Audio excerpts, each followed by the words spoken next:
Myths outlive the people who invented them. They pass from mouth to mouth, from book to book, and with every retelling, they grow more like truth, solid, unshakable, self-evident.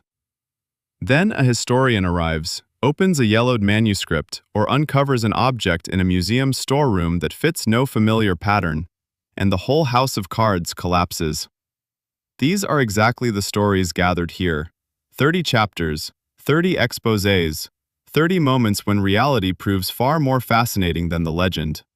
If you are ready to learn the truth about myths believed for centuries, support this series with a like and write in the comments which exposé shocked you the most. That will inspire us to open new archives. Myth number 1. The horse on the throne, or a joke that was misunderstood. Imagine Rome. Not the Rome of travel brochures with fountains and pizza, but a living, boiling city soaked in political intrigue and fear. Fear of the emperor, fear of the informer, fear of a power that could crush a man as easily as one crushes a grape. This is Rome of the 1st century, and its ruler is a young man named Gaius Julius Caesar Germanicus, whom history remembers by the nickname Caligula. Little Boot. That is what the soldiers called the small boy who grew up in his father's camp wearing tiny military boots. For centuries, this image migrated from book to book and screen to screen. A mad tyrant, so detached from reality, so contemptuous of his subjects, that he appointed his favorite horse, Incitatus, a member of the Roman Senate, a senator, an honored citizen, even almost a consul. The tale was told with a mix of horror and secret admiration.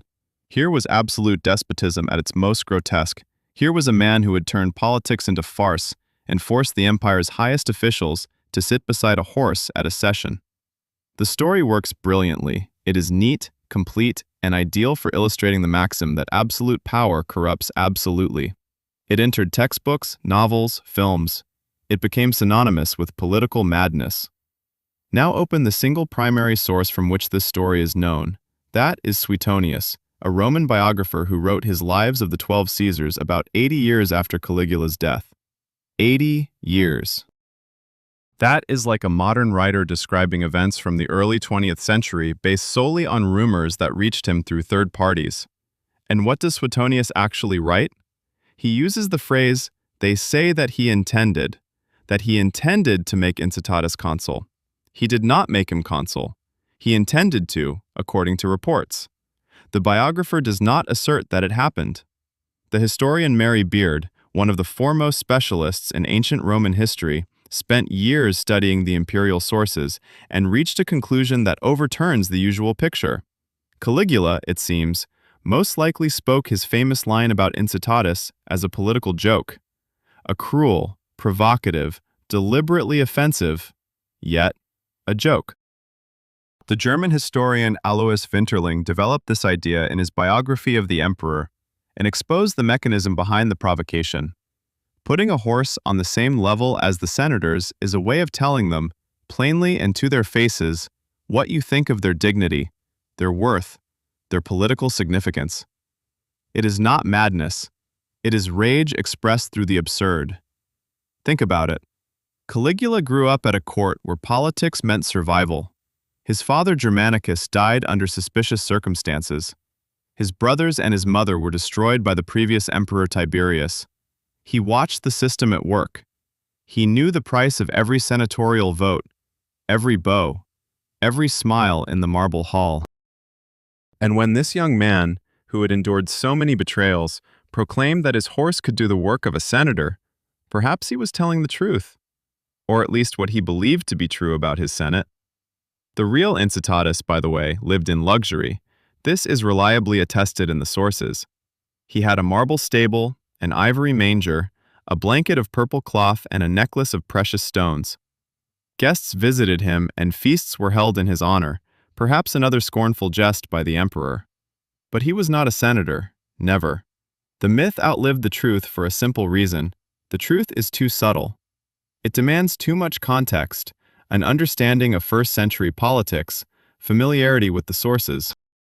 The story of the horse senator fits into one sentence, and in that sentence lives everything we want to think about power, madness, and tyranny. The myth was born of mockery, but the next one, perhaps, sprouted from an even more unexpected root, from music that never existed. Myth number 2, the violin over the blaze, or the instrument that did not exist. The summer of 64. Rome is burning. This is not a metaphor. This is not a rhetorical image. In mid-July, in the night heat, a fire broke out somewhere among the stalls near the Great Circus, wooden, soaked in oil, packed tightly together, and within a few hours turned the great city into a roaring sea of flame. Districts burned, temples burned, archives containing documents that preserve centuries of memory burned. People fled, abandoning their possessions, trampling each other in narrow streets, shouting into a darkness heavy with the smell of smoke. And there, against this apocalyptic canvas, history inscribed one of its most picturesque images. Nero, young, self-absorbed, artistically gifted tyrant, stands on the palace roof or on some high point, takes a violin in his hands and begins to play. He plays while Rome burns. He plays and, according to some versions, sings about the fall of Troy. The image is horrific and at the same time almost beautiful. The artist in his madness, the man so removed from reality that he can take aesthetic pleasure in catastrophe. This image entered the language. To play the violin while Rome burns is a phrase used to describe the criminal indifference of those in power to the suffering of the people. It is uttered by politicians, reporters, ordinary people. It endures. It has only two small problems. Both are fundamental. The first, when a fire broke out in Rome, Nero was in Antium, at his country villa, approximately 55 kilometers from the city. He returned to Rome only after he received news of the blaze, and this is recorded by Tacitus, a historian far more reliable than most sources from that period. Moreover, Tacitus describes how Nero organized aid for the victims, opened the imperial gardens and the grain stores to refugees. This is not the portrait of a callous tyrant admiring the flames. The second problem is devastating in its simplicity. The violin did not exist. At all. As an instrument, it was absent in the 1st century AD.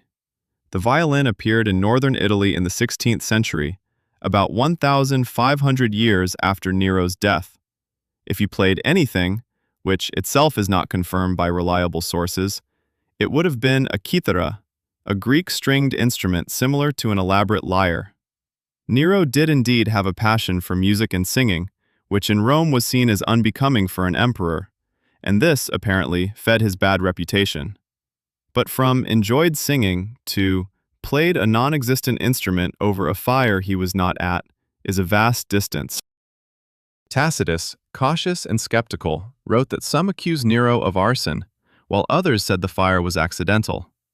Nero himself blamed the Christians for the conflagration, which set off one of the earliest waves of persecution. Historians still argue about the causes of the fire, but there is no place in this story for the fiddler on the burning roof, neither factually nor physically. Why then has the image persisted? Because it is perfect. It gives us everything we want to believe about evil rulers in a single picture, a single gesture. Sometimes metaphor matters more than fact. Sometimes it is more dangerous. And behind the next myth hides an artist whose madness proved to be far more subtle than commonly supposed.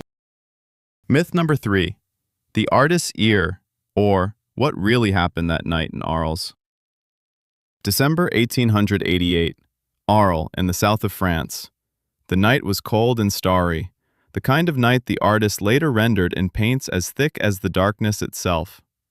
In the small yellow house on Place Lamartine lived two people, a red-headed Dutchman, painting one canvas after another with feverish speed, and his guest, the eccentric, self-assured Paul Gauguin, whom he had invited, had dreamed of for months, and with whom he increasingly quarreled. What exactly happened that night is not known for certain.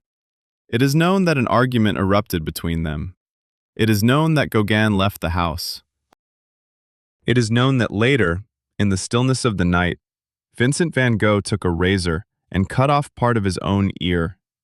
It is known that he wrapped the severed piece in cloth and took it to a woman named Rachel, a worker at a brothel nearby.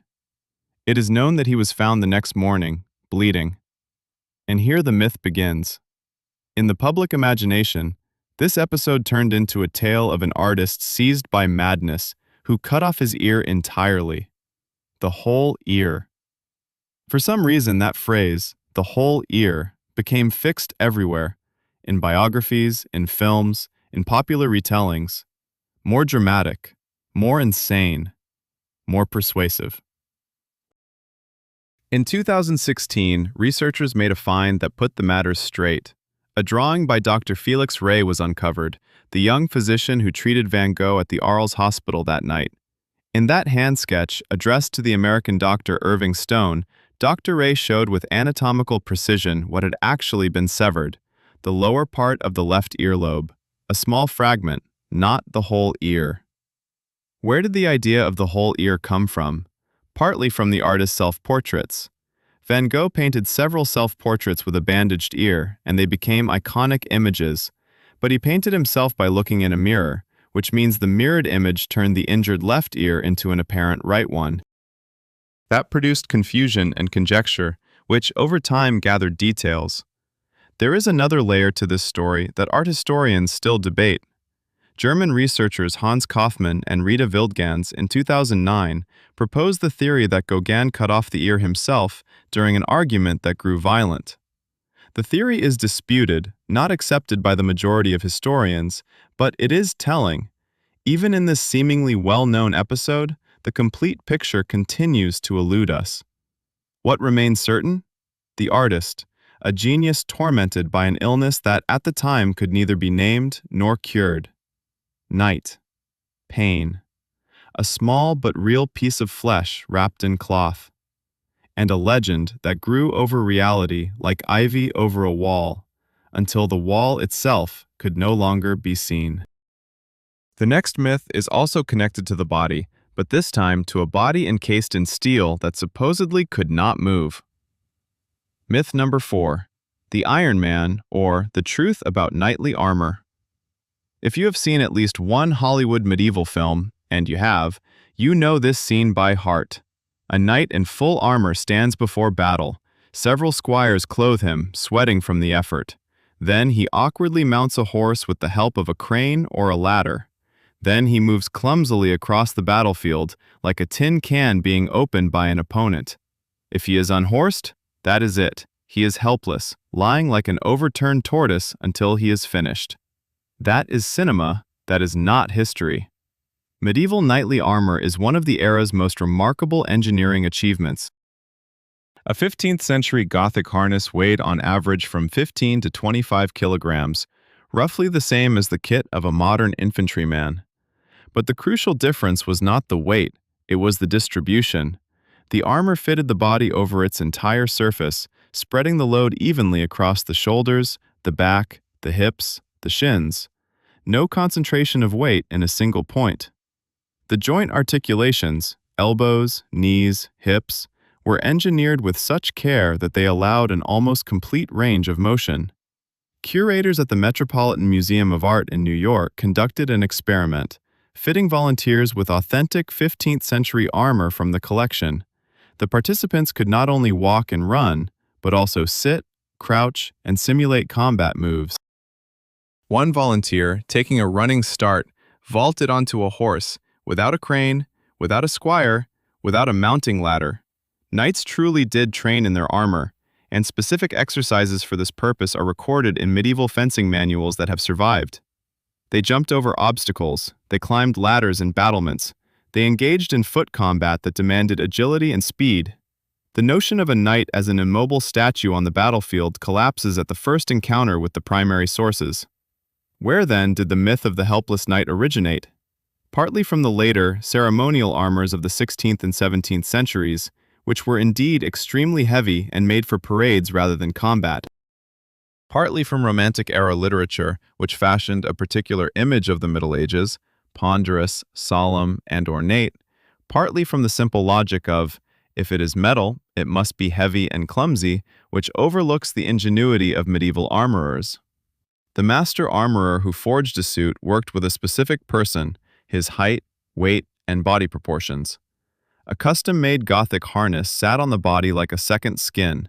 It was not a metal prison, but a tool, an extension of the warrior, and the men who wore it trained all their lives to move in it as naturally as we move in clothes.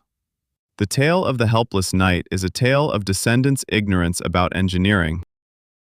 The next story is about a very different kind of ignorance, how society judged a person for something the person himself did not understand. Myth number 5, Typhoid Mary, or the Trial of the Asymptomatic Century. 1909, New York. In a courtroom sits a middle-aged woman, Irish, a cook, a person without means, without connections, without a famous name. Mary Mallon looks at the judges with an expression that her detractors will call stubbornness and her sympathizers will call despair. Around her is a story that has already become a newspaper sensation. Typhoid Mary, a living time bomb, a woman who intentionally infected people with typhoid while continuing to work in kitchens, fully aware of her danger. This story entered textbooks. The name Typhoid Mary became a common noun, a synonym for someone who deliberately spreads disease without regard for others. It is still used today, in medical texts, in commentary, in everyday speech. The image is stark and unequivocal. Here is the villain. Here are the victims. But what actually happened at that trial? Mary Mallon stated that she did not believe herself to be contagious. And it was neither a lie nor hypocrisy. It was her honest, rational conviction, a belief that, in 1909, many reasonably educated people, doctors among them, shared. The notion of asymptomatic carriage of an infectious disease, that is, the idea that a person can harbor and transmit a dangerous pathogen while showing no signs of illness themselves, was, at the beginning of the 20th century, novel, contested, and by no means universally accepted, even within the medical profession. Mary Mallon felt well. She had never been sick with typhoid, at least not in the sense of illness she recognized. How could one be a source of infection if one is not ill?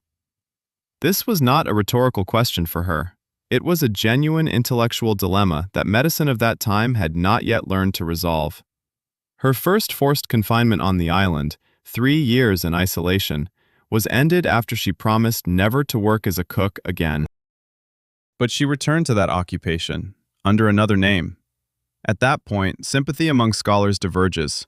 Some read this as evidence of misunderstanding, others as proof of the desperation of a woman with no other means to earn a living.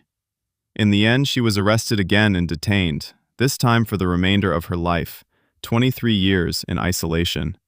She died in 1938, never having accepted the official accusations. Historians agree that she was treated far more harshly than other known asymptomatic carriers of the era, men, some linked to even more infections, whom no one imprisoned for life. Typhoid Mary is not a tale of a villain. It is the story of a person caught at the crossroads of her own ignorance, the ignorance of her age, and a social system that conveniently selected a scapegoat. And the next myth is also about a convenient legend, but this time, one that served a political regime.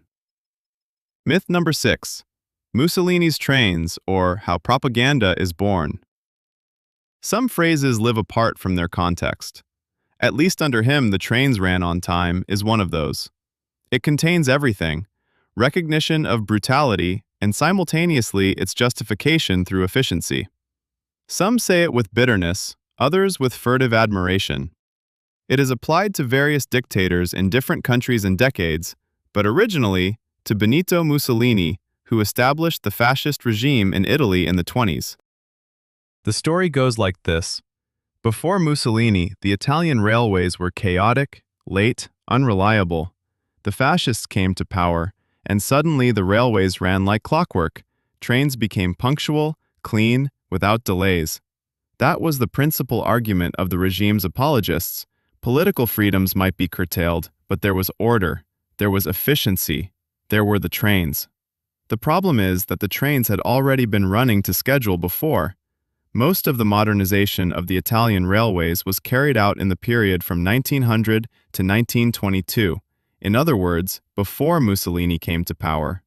The nationalization of the railways, the construction of new lines, and improvements in management were all implemented by the preceding liberal government. Mussolini took power in October 1922 and inherited a system that was already functioning. What he inherited along with it, however, was a propaganda apparatus that knew how to claim other people's achievements as its own.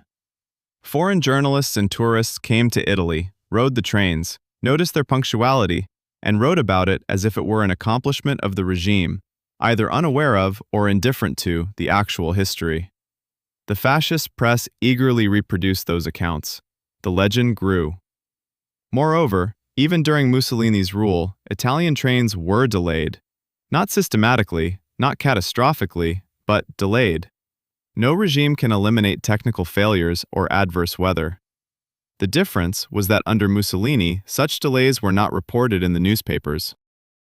This is a story about how propaganda interacts with reality.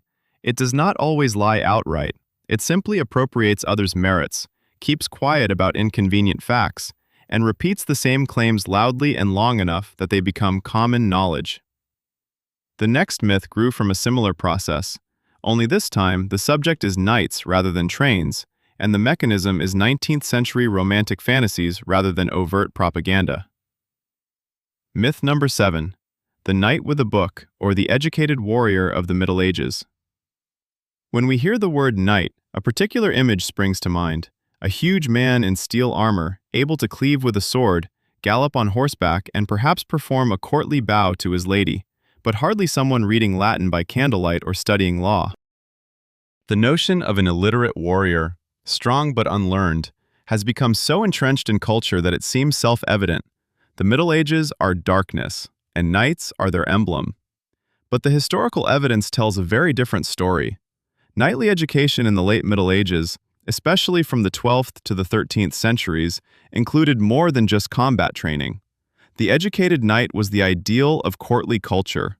He was expected to compose and perform poetry, to have a knowledge of music, to understand the basics of theology, and to be able to read and write, at least in the vernacular and often in Latin. Many knights corresponded, drafted documents, and took part in legal procedures that required literacy. Medieval manuals on knightly upbringing, such as the treatise by the Catalan philosopher Ramon Lull, the book on knighthood, written at the end of the 13th century, explicitly list among a knight's virtues not only martial prowess, but also wisdom, education, and the capacity for judgment. In that value system, a knight without learning was as incomplete as a knight without a sword. Of course, literacy levels varied by era, country, and social rank.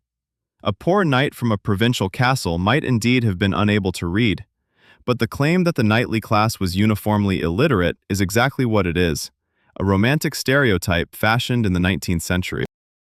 The Romantic era, enamored with the Middle Ages, produced its own knights, noble yet savage, courageous yet simple. That image worked beautifully in literature. It bore only a distant relation to actual history.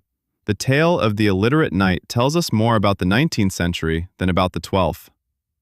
The next myth likewise grew out of a misunderstanding, but a far stranger one, from how contemporaries misread the commercial motives of a great inventor. Myth number 8. The Elephant and the Inventor, or the story that was told wrong. The 4th of January, 1903, Luna Park on Coney Island in New York. A crowd assembled to witness the execution of an elephant named Topsy, a 50-year-old female elephant whom the park's owners had condemned after she killed 3 people, including a drunken handler who fed her lit cigarettes. The execution was carried out with electric current. Film survives, 30 seconds of a grim, almost unviewable documentary of the period. That footage was shot by Thomas Edison's company. And here the story divides into truth and myth. Myth. Edison staged Topsy's public execution specifically to discredit alternating current, promoted by his rival Nikola Tesla during the so-called War of Currents. He supposedly attended in person, orchestrated the event, and the elephant's death was part of his propaganda campaign against alternating current. Reality. The War of Currents had been over long before 1903, and it had ended in victory for alternating current. Edison had lost that fight back in the 1890s. Topsy's execution took place roughly 10 years after that struggle ended. Edison was not at Coney Island. His company merely sent a cameraman because documentary filming was part of its business. Alternating current was chosen for the execution by the park's owners for practical reasons, not at Edison's prompting. Where did the story come from? From a perfectly understandable narrative error. Edison did, in fact, use public electrocutions of animals with alternating current during the War of Currents. That is documented. His company did film Topsy. That is also a fact.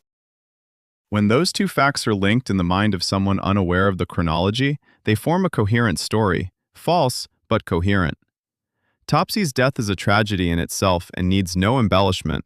Her story deserves an honest telling. The truthful account is of an animal kept in captivity for 50 years, of the cruelty of the entertainment industry at that time, and of 30 seconds of film that became a document of the era. Edison has nothing to do with this. The next myth is also about the color black, but a completely different one. Myth number 9, black as a symbol of modesty, or the truth about the Dutch Golden Age. Look at the portraits of Dutch merchants from the 17th century, the ones hanging in the Rijksmuseum or the Moritz House. Men in austere black doublets with white collars, women in black dresses with snow-white lace cuffs, serious expressions, no opulence, no flamboyance, only restraint, sobriety, Protestant asceticism. It all fits. The Dutch were Calvinists. They valued work, thrift, modesty. Of course they wore black. Out of piety. That explanation feels so natural that few bothered to ask, was it actually so? In fact, it was not. Achieving a durable, deep, even black when dyeing cloth in the 17th century was extraordinarily difficult and costly. Natural dyes produced unreliable blacks, fabrics faded or shifted toward brownish or greenish tones. A long-lasting, saturated black required repeated dyeing in several stages using expensive ingredients, madder, oak galls, iron sulfate. Imported wool and silk dyed to that black cost substantially more than cloth in simpler colors. In other words, the black worn by a wealthy Dutchman in the 17th century was above all a declaration of means. It was the most expensive color in a wardrobe, not the cheapest. People wore it to show they could afford it. Rich trimmings, lace, furs, jewelry, which stand out especially well against black, further reinforce that message. Protestant piety undoubtedly shaped culture in the Dutch Golden Age, but it manifested in other ways, not in the hue of clothing. Wealthy merchants chose black for the same reason modern business people wear expensive watches, a status signal encoded in a material object. The next myth is also about how we misread signals from the past. Myth number 10, the woman by the hearth, or how history rewrote women's labor. There exists an image that has penetrated collective imagination so deeply that it is accepted as an anthropological truth. Throughout human history, men worked, hunting, fighting, trading, building, while women stayed at home, raised children, and ran the household. This is supposed to be the natural order, dating back to primitive times and persisting until 20th century feminism disrupted it. This picture is historically false in almost every respect. For most of human history, agriculture was the dominant form of economic activity. In peasant households, which formed the backbone of life for the vast majority of people until the Industrial Revolution, every family member worked without exception as soon as they were physically able. Women plowed, sowed, harvested crops, and tended livestock. In artisan workshops, the wives and daughters of masters were full participants in production. In commerce, women kept accounts, managed shops, and took part in negotiations. Medieval guild records list women members, weavers, brewers, traders. In London of the 13th and 14th centuries, there were entire occupations in which women formed the majority. A working day lasted 12 to 15 hours, and women worked that same day side by side with men. The image of the woman at the hearth, who does not work and only runs the household, is a product of the Industrial Revolution and the Victorian ideology of the 19th century, which created the notion of a domestic sphere designated for women. Later, that image was projected backwards onto the whole of prior history, producing the illusion that it has always been so. It was not. And the next myth concerns a man whom the era likewise rewrote in its own way. Myth number 11. Poe written in sobriety, or how slander triumphs over biography. 1849, Baltimore. Edgar Allan Poe dies under mysterious circumstances. He is found in the street unconscious, lives for 4 more days in hospital without regaining clear consciousness, and dies without explaining what happened to him. A few days after his death, an obituary appears in the newspapers signed by the pseudonym Ludwig. Ludwig is Rufus Wilmot Griswold, a literary critic and anthologist who harbored a deep personal hostility toward Poe during Poe's lifetime. The obituary opened with the words, "Edgar Allan Poe is dead. He was known, but few loved him." It went on to portray Poe as an alcoholic, a drug addict, an immoral man, incapable of genuine friendship. Griswold at the same time became his literary executor. In his role as editor of Poe's posthumous collected works, Griswold fabricated letters, tampered with reminiscences, and inserted episodes into biographical texts that never happened. He fashioned an image of Poe that entered popular consciousness, a gloomy genius writing in alcoholic and narcotic delirium, drawing his terror from personal experience of madness. The reality reconstructed by modern scholars is considerably more complex. Poe did indeed suffer alcoholic relapses, that is documented. But those relapses occurred during periods of deep personal crisis and were, according to people who knew him, episodic rather than constant. He wrote his major works, The Raven, The Murders in the Rue Morgue, The Gold Bug, The Fall of the House of Usher, while sober, with a methodical professionalism that he himself described in his essays on poetic craft. Moreover, Poe was among the first in American literature to theorize about the structure of an artistic work. His essay, The Philosophy of Composition, is not the ravings of an inflamed imagination. It is a cool, rational analysis of how a poem is constructed. This is the text of a person in full possession of their mental faculties. Griswold's slander outlived the truth by 1.5 centuries, and it endured precisely because it fitted perfectly with what the public wanted to see in the author of Dark Tales.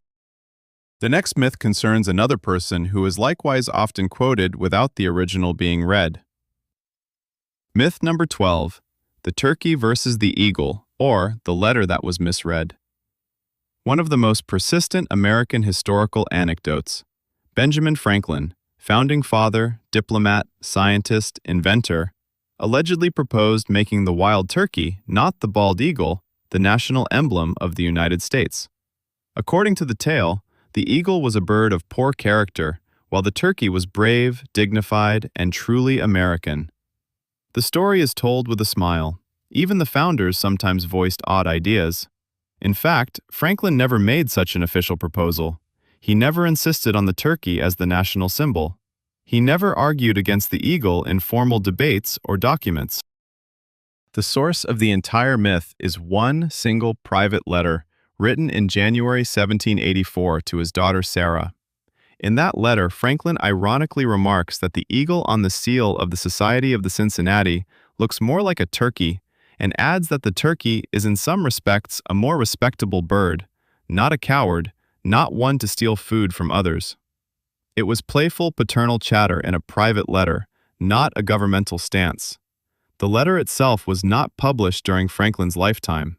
When it appeared posthumously and reached a wide audience, the joking context was lost, and the claim that Franklin wanted a turkey instead of an eagle took on a life of its own. It is a lesson in how easily a remark can be taken out of context, especially when the context is private correspondence and the extracted claim is amusing enough to be repeated. The next myth is also about a woman and a man, but their story is far more complex and politically charged than we have been told. Myth number 13. Pocahontas and John Smith, or Hollywood versus History. The Forests of Virginia, 1607. The young daughter of the Powhatan chief, a teenage girl whose given name was Amonute, though historians more often call her Matoka, rushes between the executioner's axe and the head of the condemned English captain. The captain is saved. Peace is established between two cultures. Love blooms between two people. That is how the story appears in the version most of us know. A version cemented by Hollywood, living in the collective imagination as a moving tale of overcoming prejudice and the power of human connection. This story has several significant problems. First, when the events in question occurred, Pocahontas was approximately 10 to 12 years old. John Smith was 27. There could have been no romantic dimension to this story from the outset, and none is present in any serious historical source. Second, the very tale of a rescue comes from Smith's memoirs, written 17 years after the events. In his earlier accounts, produced in the immediate aftermath, Smith does not mention any rescue. The episode shows up only in later recollections, at a time when Pocahontas was already dead, and thus could neither confirm nor deny it. Third, historians who have studied Powhatan culture have proposed that if a rescue ritual did occur, it may have been part of a customary adoption ceremony, not an act of spontaneous maidenly self-sacrifice for a foreigner. Smith might have simply misconstrued what he witnessed, or he might have understood it correctly but framed it differently in his narrative. The real story of Pocahontas is far more tragic and far more compelling than the Hollywood version. She was abducted by English colonists, compelled to accept Christianity, married the planter John Rolfe, was taken to England as a living exhibit of the civilized savage, and died there at about 21, never having returned home. It is a story of colonialism, of loss of identity, of a person turned into a symbol, a far weightier tale than the romantic fable. And the next myth concerns an object that likewise existed quite differently from the popular image. Myth number 14. The chastity belt, or an invention that did not exist. Of all medieval images that persist in popular culture, this one is perhaps the most cinematic. The stern knight departing for a crusade, fitting his wife with a metal belt he locks and whose key he pockets, then leaving for years to fight in the Holy Land, utterly unconcerned about her fidelity. The motif appears in comedies, dramas, and historical novels. It feels almost organic to an era imagined as brutal and coarse, where a man was owner and a woman property. The problem? Historians cannot find a single reliable piece of evidence that chastity belts were actually used in the medieval period. The only known depiction resembling a chastity belt from the medieval era is an illustration in the treatise by the German engineer mechanic Conrad Kaiser, Belli Fortis, dated to around 1405. But scholars who have examined that image within the context of the whole treatise tend to regard it as a jocular drawing rather than a depiction of a real device. Physical chastity belt specimens held in European museum collections, including those in Vienna and Paris, and displayed as medieval artifacts in the 19th and 20th centuries, invariably prove on close inspection to be products of the 19th century. Medical and metallurgical analysis shows that the metal, the construction, and the surface finishing correspond to technologies of that period. It appears they were manufactured as antique forgeries for collectors who had a taste for the macabre exoticism of the Dark Middle Ages. The very notion of the chastity belt, historians argue, emerged in Western European literature roughly in the 16th to 17th centuries, as a satirical image rather than an account of real practice. Later, the satire was taken literally, and the fact assumed a life of its own. The next myth is likewise about how a literary metaphor turned into a historical fact, only this time the scale is different. It concerns an entire civilization. Myth number 15. Salt on the ruins, or a metaphor that became history. The 146th year before the Common Era, Carthage, the great Phoenician city, Rome's rival for 100 years and 3 bloody wars, is ablaze. This is an actual historical fact. The Roman army under the command of Publius Scipio Aemilianus destroyed the city after a 3-year siege. They demolished it methodically, brutally, to the foundations. This too is attested in ancient sources. Part of the population was killed, the rest sold into slavery. To this story, a final flourish was later attached. The victors supposedly scattered salt over the soil so that nothing would ever grow again on the site of Carthage, a symbol of absolute annihilation. Salt as a curse for the ages. The image is almost perfect. It is complete, ritualized, and conveys the grandeur of ancient cruelty. It became a metaphor. To sprinkle salt on the ruins means to finish off a defeated enemy utterly.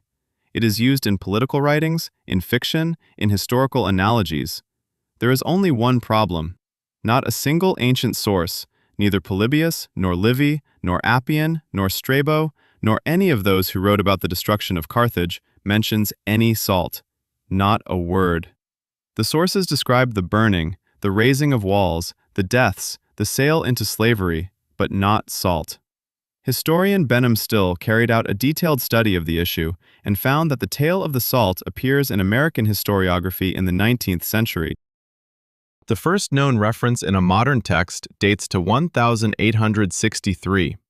Apparently, American historians borrowed the image from biblical stories of cursed land, or simply invented it as a fitting metaphor for a conclusive ending, and then repetition elevated the image to the status of fact. This is a particular kind of historical distortion, not deliberate deceit, but a telephone effect across generations of scholars. Someone wrote metaphorically, the next read it literally, the next cited it as fact, and so on. The next myth demonstrates a similar mechanism, but its protagonist is considerably more graceful. Myth number 16, the cloak on the puddle, or a story invented by a biographer. Elizabeth I, in an opulent gown, surrounded by courtiers, stands before a puddle on a London street. The youthful, gallant Walter Raleigh, poet, navigator, adventurer, steps forward with a theatrical gesture, takes his cloak from his shoulders and spreads it before the Queen's feet, so that she will not wet her shoes. The Queen smiles with satisfaction. The courtiers murmur admiringly. Raleigh gains the sovereign's favor. This anecdote is so frequently deployed to exemplify the Elizabethan age, courtly manners, and courtly wit that it now reads as almost self-evident. It has become emblematic of gallantry. The source is singular. It is the biographical sketch by Thomas Fuller, The Worthies of England, written around 1662. Raleigh died in 1618. There is a gap of at least 44 years between the incident and Fuller's account, and most likely considerably more if the episode belongs to the early years of Raleigh's court career, that is, the 1580s. In other words, an interval of roughly 80 years separates the event from its retelling. Thomas Fuller was famed for his gift as a storyteller. His works were prized for their vivacity and appeal, virtues that, in the biographical genre, are sometimes achieved at the cost of strict accuracy. There is no contemporary source that corroborates the cloak story. No courtier diaries, no correspondence, no official records. That does not prove the story did not occur. It proves that we have no basis for asserting that it did. The distinction is fundamental, yet it is often overlooked when a good story is desired. The next myth concerns scales that we also tend to measure incorrectly. Myth number 17, the bloodiest war, or the shadows of the Mongol conquest. The First World War, 1914 to 1918. The mud of the trenches, gas attacks, days-long artillery barrages, millions dead on both sides of the front. It is frequently described as one of the most catastrophic convulsions in human history. The First Industrial War, the first conflict in which the technology of killing was scaled up to previously unthinkable proportions. Textbooks often label it the deadliest war until the Second World War, as if prior to the 20th century, humanity had never seen conflicts of comparable scale. That is a misconception. Not about the scale of the First World War. Its carnage is horrific and indisputable. The error lies in assuming that history before it lacked comparable levels of destruction. Look to the 13th century, to the conquests of Genghis Khan and his successors. The Mongol campaigns swept across Asia and into parts of Europe in a period roughly from 1205 to the 1350s. They obliterated advanced Central Asian polities, such as the Khwarezmian Empire, of which virtually nothing remained. They sacked Baghdad, the capital of the Abbasid Caliphate, one of the world's great cities and a center of learning and culture, in 1258. Estimates vary wildly, but between 100,000 and 800,000 people are said to have been killed in Baghdad alone. That single event inflicted a blow from which the Arab world did not recover for centuries. Historical demographers studying this era estimate the total number of deaths attributable to the Mongol conquests in the range of 40 to 60 million people. Against a world population at the time of 300 to 400 million people, that implies the deaths of 10 to 15% of all humanity. Converted to today's population, that would amount to more than 1 billion victims.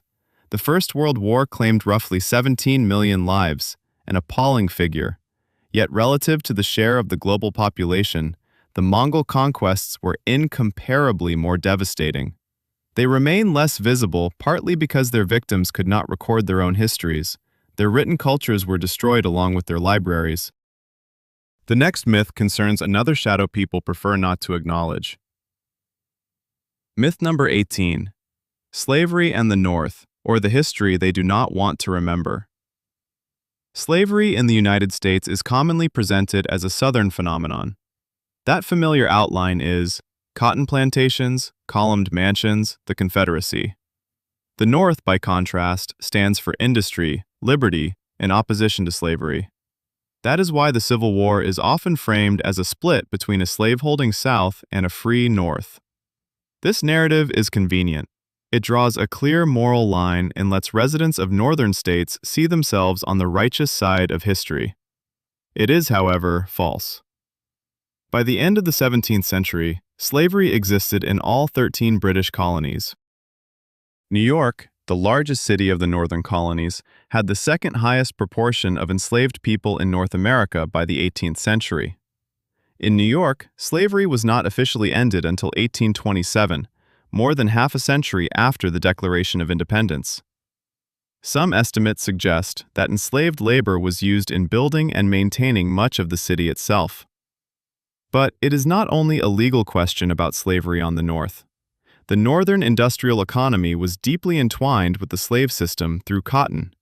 New England textile mills processed cotton harvested by enslaved hands on southern plantations.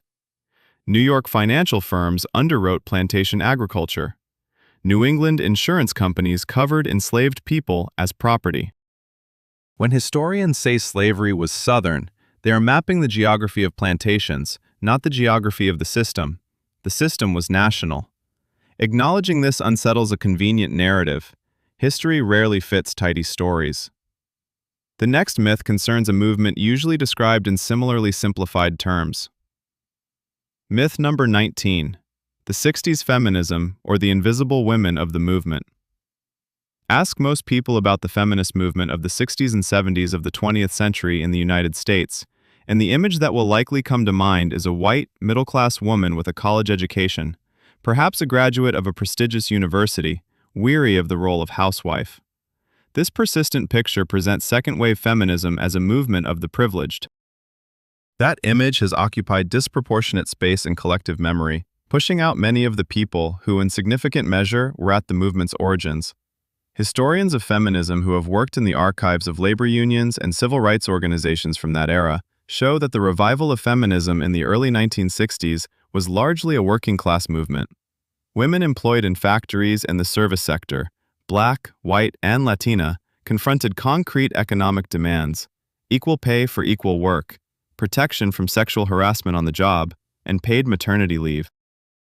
Organizations such as the Commission on the Status of Women, established by John Kennedy in 1961, included union activists and working-class women among their principal participants long before women's liberation became a subject for middle-class magazines. Historical memory often preserves movements through their most media-visible representatives, and in the 1960s, the media showed markedly greater interest in educated white women than in union activists from the factories. Thus, some voices remained in the archives, while others entered textbooks. This is not the first time history has favored a convenient narrative.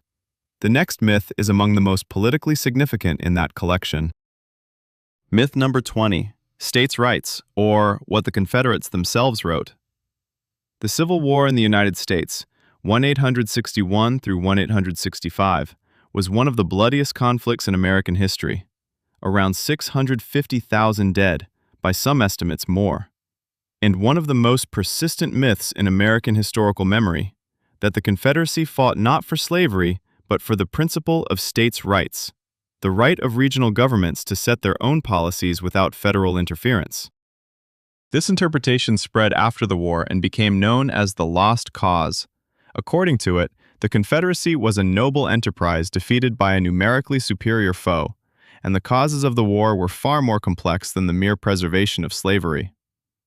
There are primary documents, written by the Confederacy's own leaders, at moments when they had no reason to conceal their intentions.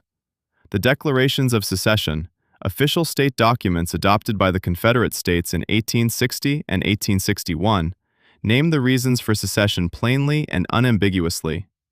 The Texas Declaration calls slavery a defining institution and explicitly refers to racial superiority.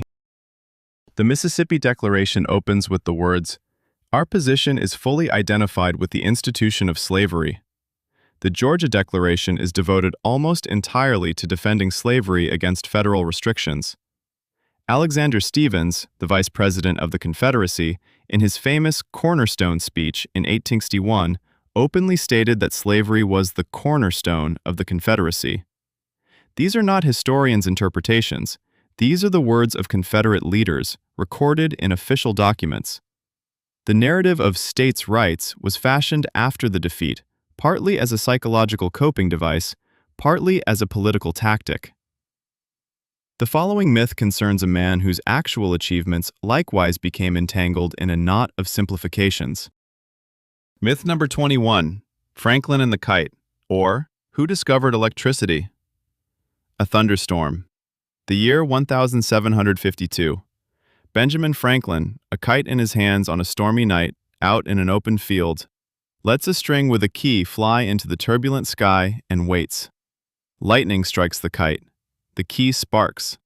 Electricity runs down the wet string into the scientist's hands, and, having suffered no serious harm, he triumphantly declares, "Electricity has been discovered." This image is among the most iconic in the history of science. It decorates textbooks, appears in cartoons, and serves as a symbol of scientific boldness and curiosity. There are several fundamental inaccuracies in it. First, Franklin did not discover electricity. Electrical phenomena had been known and investigated long before him. Electrostatic experiments had been carried out by European scientists for decades. What Franklin demonstrated was the electrical nature of lightning, that lightning is an electrical discharge rather than, say, the wrath of gods or a supernatural event. That is an important scientific finding, but fundamentally different from discovering electricity. Second, and far more serious, historians of science doubt that the celebrated kite experiment took place exactly as the popular account relates. If lightning had truly struck the kite, meaning the full force of a lightning bolt had traveled down the string, Franklin would have been killed on the spot. Electricians who died attempting to replicate the experiment confirm this beyond dispute. What actually occurred during Franklin's experiment remains a matter of scholarly debate. He may have observed static induction from storm clouds rather than a direct lightning strike. Franklin himself described the experiment in a letter, but never provided detailed testimony about how everything unfolded. The mystery endures. What is not in doubt is his substantial contribution to the science of electricity and the invention of the lightning rod. The next myth concerns another word whose meaning we have also inherited with distortions. Myth number 22, Vandals in Rome, or How the Word Appeared. The year 1952, Paris. A student paints graffiti on a building wall. A passerby objects, "Vandalism!" And the word feels so organic, so ancient, so tied to its source, that no one asks, when did it actually emerge?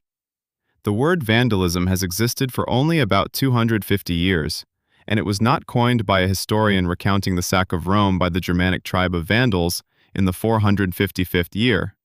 It was coined by the French clergyman Henri Grégoire in the year 1794 to describe the destruction the revolutionary crowd was inflicting on churches, palaces, and works of art during the French Revolution. As for the Vandals themselves and their conduct in Rome, the story is again more nuanced than the eponymous word suggests. The Vandals did enter Rome in the year 455 and looted the city for 2 weeks. That is historical fact. Yet several modern accounts note that the Vandal army behaved with a relative degree of discipline for a force carrying out a sack in that era. They systematically removed valuables, gold, silver, works of art, and people as hostages, but did not wage mass arson or unleash indiscriminate slaughter of the civilian population.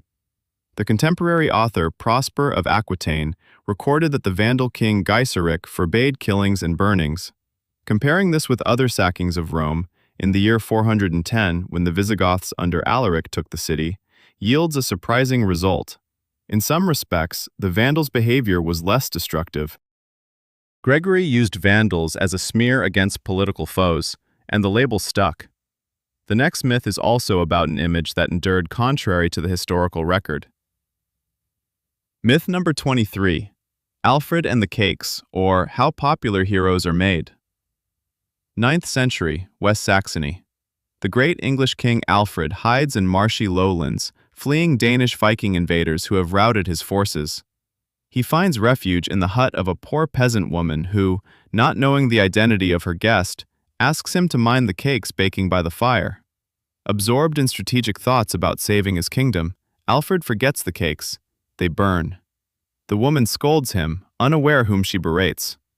This tale is one of the most famous kingly anecdotes in the English tradition. It presents a great man capable of humility and modesty, a king united with ordinary people, and human frailty even in the powerful. The problem is chronology. This story first appears in written sources around the year 1000. Alfred died in 1899. No, in 899. More than 100 years separate the king's death and the first recorded appearance of the cakes episode. The historian Charles Plummer, one of the leading scholars of Alfred's biography, described the story as completely incompatible with the genuine history of his reign. Not because Alfred could not have hidden with peasants, but because the narrative so clearly serves a specific ideological purpose, to craft an image of a popular king close to his people. Alfred truly was an exceptional ruler. Contemporary sources attest to that. He reformed the legal system, supported education, built a fleet to defend against Danish raids, and preserved Wessex's independence. His real achievements are substantial. Yet the popular memory of those achievements proved insufficient. The cake story was needed. The next myth also concerns a name that says far less than we assume. Myth number 24. Nazis and Socialism, or A Word in the Name.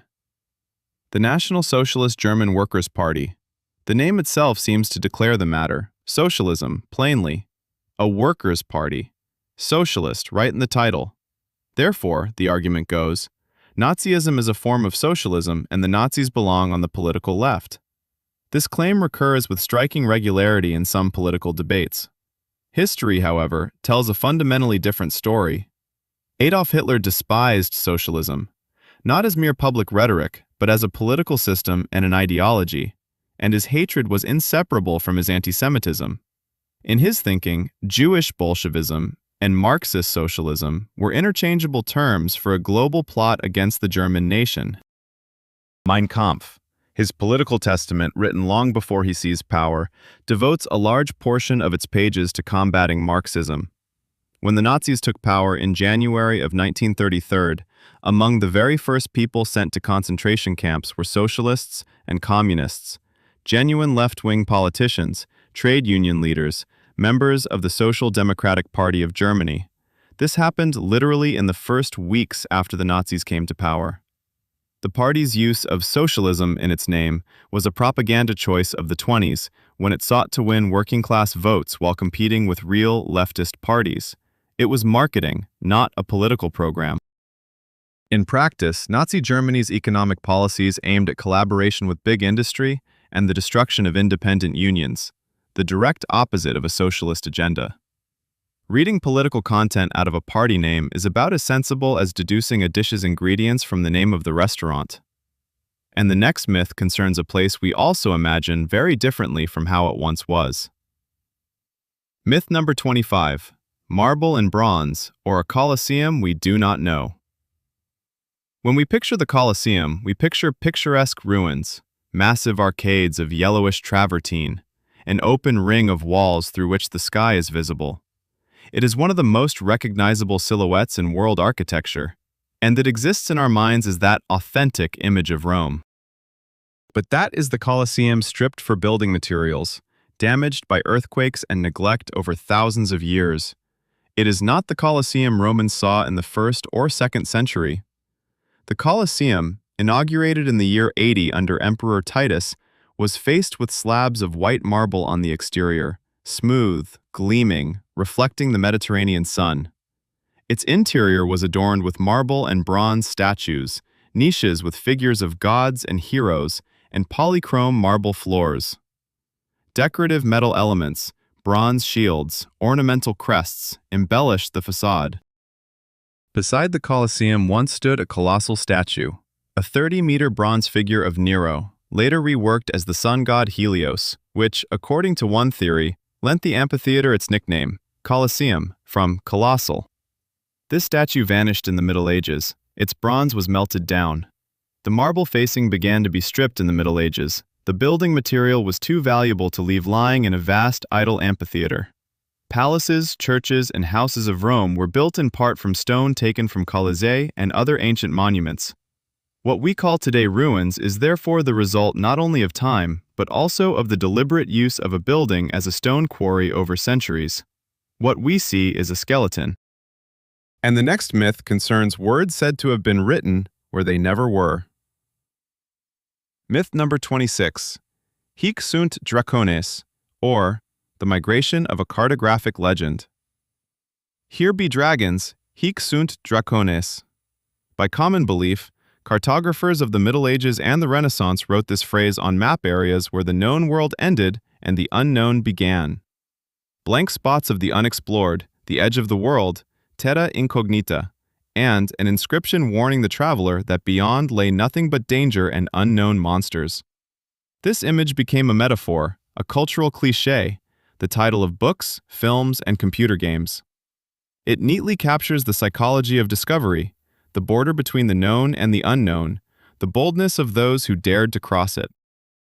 The only problem: this inscription appears on exactly 2 maps in the entire corpus of medieval and Renaissance cartography. On 2. The first is the Hot Lennox globe, made around 1500 and now kept in the New Yorkskoj Publicznoj Biblioteke. The second is the so-called globe from an ostrich egg, dated to the same period, discovered several years ago and apparently a copy of the first. In both cases, the inscription is placed in a specific spot, off the coasts of Yugo-Vostochnoi Azii. This is not a general label for unknown territories. It is most likely a reference to sea monsters reported by travelers who had been in those waters. There was no tradition of writing, "Here be dragons," on unexplored parts of maps. Medievalists who study cartography are unanimous about that. Unknown regions were usually left blank or filled with other images, people of strange appearance, exotic animals, marine creatures, but not a standard dragon inscription. The origin of the myth lies in a mixing of several sources and in the seductive appeal of the image. The next myth is about a man who may never have existed. Myth number 27. Wilhelm Tell, or a hero without a biography. Mountainous Schweizaria, the end of the 13th century. The Austrian governor Gessler set his hat on a pole and ordered everyone who passed to bow to it. The freedom-loving mountaineer Wilhelm Tell refused. As punishment and a test, Gessler commanded Tell to shoot an apple placed on the head of his own son with a crossbow. Tell fired. The apple was struck. The boy survived. This tale has become an emblem of Swiss national identity, a freedom-loving people defending their independence against foreign oppression. Wilhelm Tell turned into a national hero, immortalized in the play by Schiller, in the opera by Rossini, in countless monuments and folk festivals.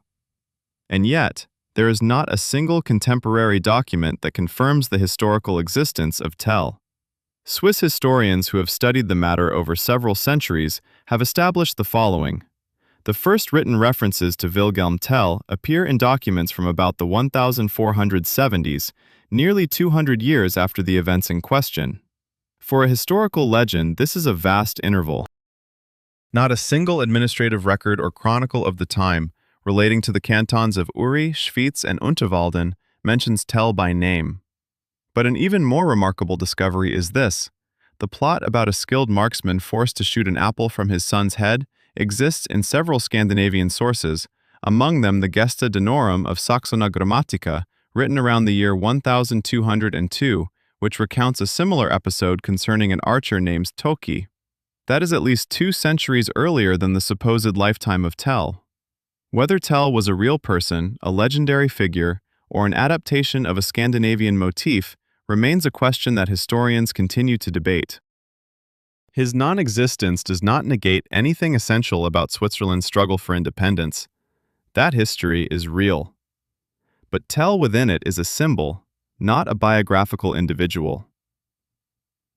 The next myth is also about a symbol, only from a different culture and era. Myth number 28. Ankh and Egyptomania, or How a Fashion for Antiquity is Born. Ankh, a cross with a loop replacing the upper crossbar. One of the most recognizable symbols in global culture, and arguably one of the most widely reproduced. It shows up on jewelry, tattoos, album covers, and decorative items. People wear it as a sign of connection to Egypt's ancient wisdom, as a symbol of life and eternity, or simply as an aesthetic element evoking mystery. It is true that Ankh signified life in the Egyptian tradition. It appears in thousands of depictions, is associated with gods, royal power, the afterlife, and vital force. It is one of the central symbols of the Egyptian religious system. But there is an important question. What do contemporary wearers of the Ankh actually associate with the original symbol?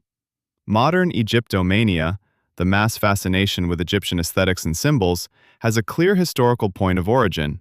Napoleon's campaign in Egypt in the 1798 to 801 years. The French army arrived in Egypt accompanied by scholars and artists who documented what they saw. Upon returning to France, these materials were published in the monumental Description de l'Égypte and unleashed a wave of European enthusiasm for Egyptian aesthetics in architecture, decorative arts, and fashion. The second wave was the interest sparked by the discovery of the tomb of Tutankhamun in 1922. This was a European construct, an image of Egypt filtered through European perception, aestheticized and stripped of its religious and cultural context. The Ankh that passed through this filter onto contemporary jewelry carries not an Egyptian lineage, but a European fantasy about Egyptian tradition. Those are not the same. And the next myth is about an accident that proved less accidental than is commonly believed. Myth number 29. Princip in the Café, or the Mechanics of Historical Coincidence. The 28th of June, 1914, Sarajevo. The morning of that day might have been an ordinary one in history. It might have been. A group of young nationalists was placed along the route of the motorcade of Archduke Franza Ferdinanda. One of them, Nedeljša Čabrinović, threw a bomb. The bomb glanced off the car and detonated beneath the following vehicle, injuring several people.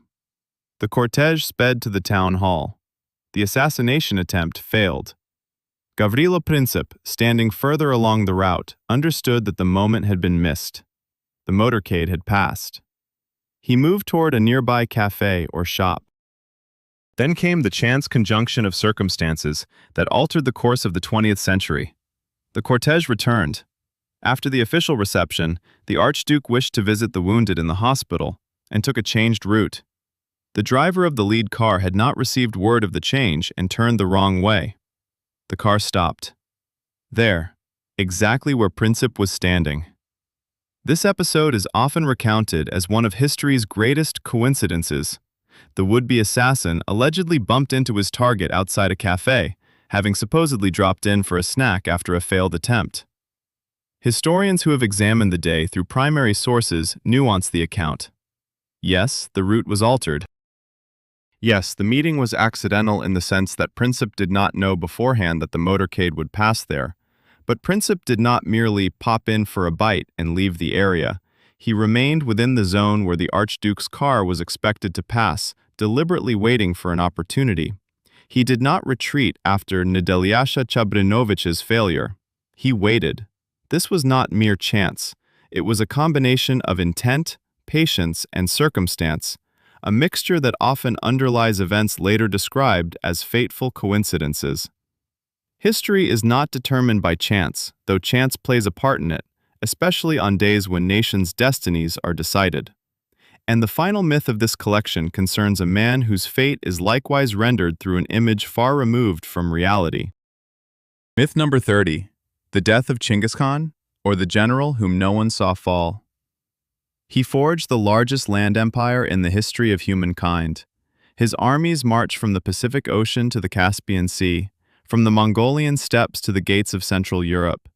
His name became synonymous with military power, the brutality of a conqueror, and at the same time, the absolute grandeur of strategic genius. Chinggis Khan, a warrior who dies with a weapon in his grasp. Defeated on the battlefield, or not, but at any rate amid the action. That is how we picture the end of such figures, life and death fused into a single heroic tale. The reality that historical records, sparse, contradictory, but broadly convergent, outline, is fundamentally different. Chinggis Khan died in the year 1227 while besieging the state of Xisha, located in what is now northwestern China. No source worthy of trust records him falling in battle. The official Mongolian historical tradition attributes his death to illness, in various accounts, complications after a fall from a horse, or a severe infection contracted during the military campaign. Dainaya Istoria Mongolov, the source closest to the events, describes his sickness and death in the camp. Persian and Chinese accounts offer particulars that differ in detail, but they agree that he did not die in combat. One late and unreliable version alleges death from an arrow wound. Another, even more exotic, blames a captive woman. Both belong to the genre of stories told about figures of this scale. The death must be spectacular, fitting, narratively satisfying. Reality, illness in a military camp, at an age advanced for that era and way of life, fails to meet that demand. We return once more to the same point. History prefers images to people. The image of the great warrior dying in battle crowds out the truth of an elderly man succumbing to disease in a tent. This does not make Chinggis Khan any less great or less important as a historical figure. It means that greatness does not require a picturesque end, and that the histories we tell about great people say a little more about ourselves than about them. 30 stories, 30 debunkings. And in each one, not merely a textbook correction, but something larger, a lesson about how myths are born, why they endure, and what they reveal about those who believe them. A myth survives not because people are foolish. A myth survives because it is beautiful, because it offers explanation, because it tells a story, complete, tidy, moral. Reality is seldom so neat. In reality, Caligula jokes with the Senate, and the joke is lost across the centuries, becoming an anecdote of madness. In reality, Nero is 50 kilometers away from the fire, and his name still goes up in flames with the city. In reality, Van Gogh cuts off a small piece of his earlobe, and this becomes the tale of an entire ear. In reality, Pocahontas was a teenage girl, not a romantic heroine. Truth takes work. It demands sources, context, and the willingness to let go of a pretty picture. It requires accepting that the past is more complicated than we would like. But that is precisely why it is more valuable than any myth. Because it is real. Because behind every debunked misconception lie real people with their real fears, real motives, and real lives that were far more convoluted and far more human than any legend allows. The archive is open. Come again.